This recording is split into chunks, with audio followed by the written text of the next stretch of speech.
back. I'm Kim She's Fulyana Osborne, and this is Inside Exec. Today we're going to talk about your personal style, particularly as it relates to what you wear, because today, as we record, it's Melbourne Cup Day, and we have both in our travels to get to our recording destination seen some interesting attire that was obviously going into our work situation before they went off to their Melbourne Cup activities, because we're not in Melbourne, so they're not going to the races. They're going to work and probably going to lunch or some other sort of function. And that's what triggered the discussion. But we wanted to talk a bit more broadly about it being part of your personal style. It is an extension of a podcast where we talked about your digital image.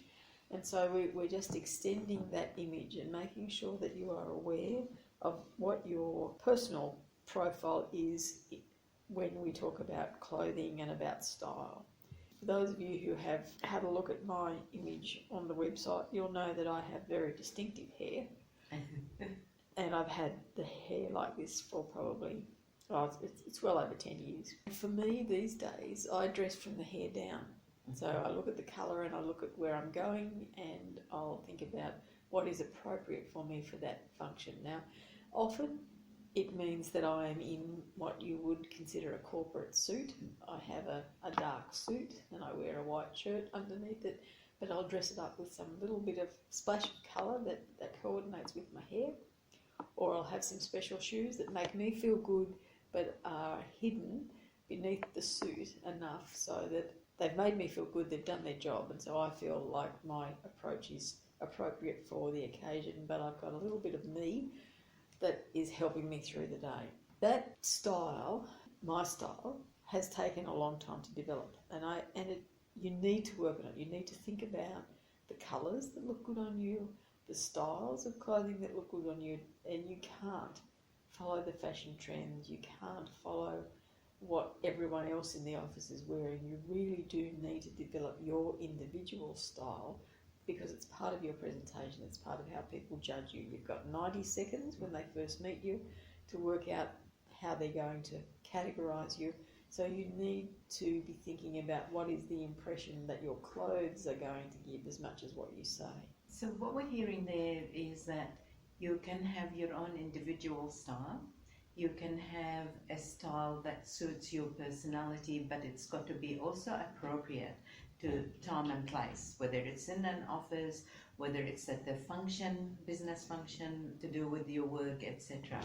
That goes, everything we're saying here goes for both male and females, because there are the current styles as well vary for men, whether you're looking at hairstyle, whether you're looking at glasses, whether you're looking at dress up, dress down, whether you mix and match. It's not black suits, white ties for men and it's easy.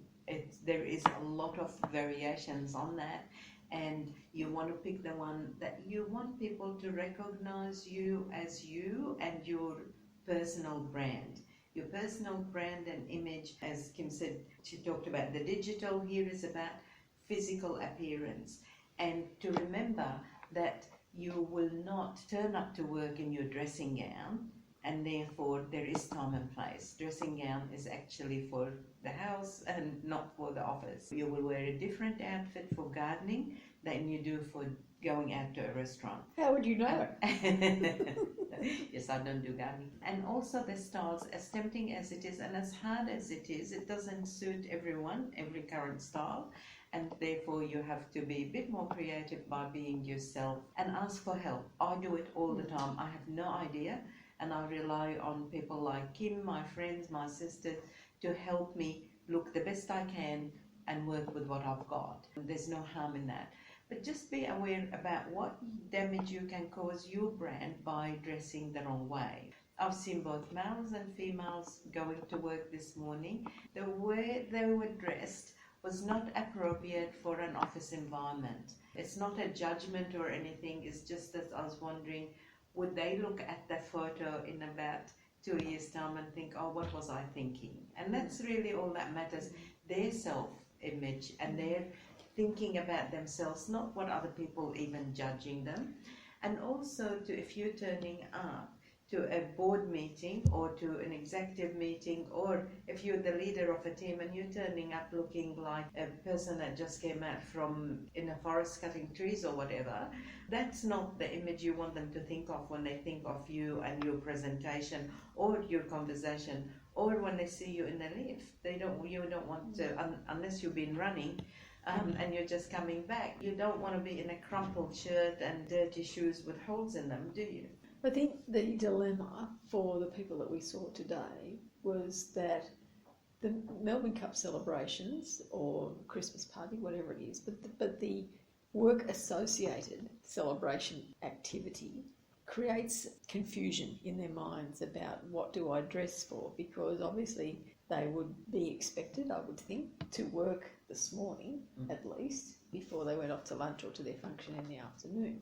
By coming in looking ready as though you were going to the races, when you are going into a work environment, and we're talking about Sydney City, so they're all going into office buildings, that it's a bit disrespectful, I think, of the work environment, because the message that I would get if I saw you come through the door is, oh, I'm not going to get any work out of them today, because they're ready for the party. They're not focused on work. And really, we're, as employers, as managers, we're giving them the afternoon. That'll be non-productive time in terms of the usual output. It'll be productive because they'll be socialising and interacting with one another. But obviously I can't expect them to be productive this morning.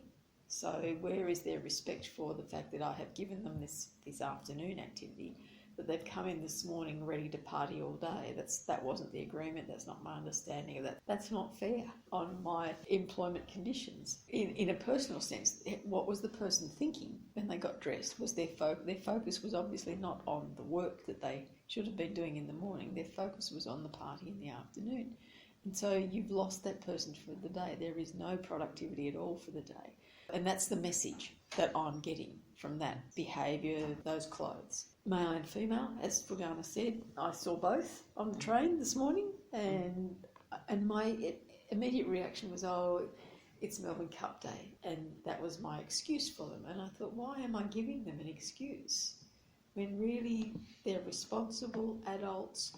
They want to create an image. Many of them are probably in high-powered jobs, and they revert back to the weekend child, for want of a better term, because they're going to a party. So let's get dressed up for the party.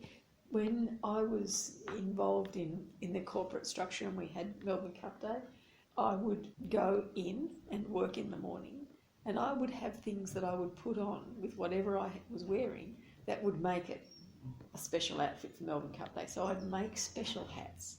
I'd have different shoes I put on. I'd have a different coat I put on, whatever it was, but it changed what I wore, because when I went in the morning, I wanted to know that I was going to work.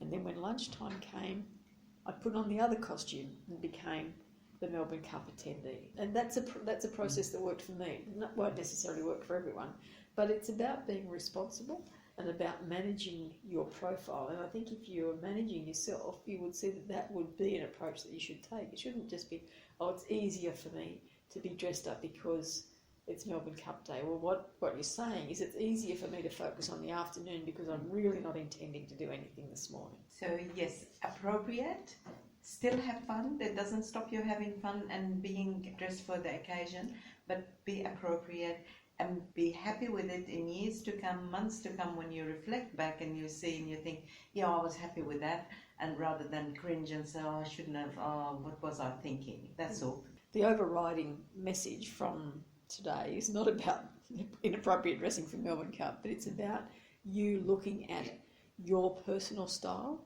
what you're comfortable in, what you can work in, what reflects the responsibility that you have in the position that you are in and that suits you. So colours, styles, and that is evergreen, so that you don't have to have this massive wardrobe that just bulges at the seams because you buy things thinking, oh, well, that'll work, or I can wear that for this activity, but look sensibly at what combinations of things that you can work with that will add to your personal style.